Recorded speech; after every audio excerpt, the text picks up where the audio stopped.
acompañamiento de nuestra rondalla, un hermoso vals titulado Surge. Precisamente hoy nos encontramos todos juntos para, con nuestra jota como telón de fondo, celebrar la festividad de nuestro patrón de Aragón, San Jorge. Si me lo permiten, seré yo la presentadora de este acto. Por si alguien no me conoce, soy Rosa Lorente, reina de esta casa, hija de Marcial y Rosa, y que hacía muchos años que no pisaba este escenario. Tengo más ilusión, pero creo que más nervios.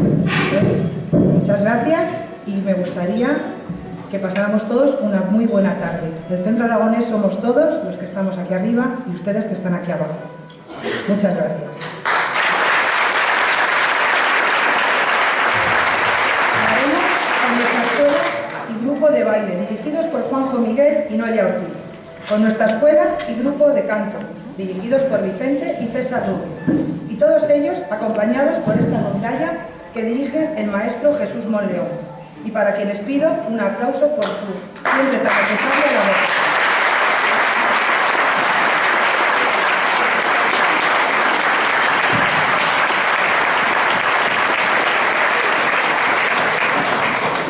Aunque es conocido como el bolero de Caspe, su primera letra indica que lo trajeron de Castellote. La primera coreografía de la tarde fue recogida por Isabel Zapata y registrada ya en los años 40 por la Escuela Municipal de Jota, una escuela que estaba dirigida por la propia Isabel en el baile y por Pascual Lapellier en el canto. Con ustedes, el grupo infantil con el bolero de Caspe.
Tras la intervención de baile, serán los más jóvenes intérpretes de nuestra escuela de canto quienes ofrezcan unas jotas de estilo.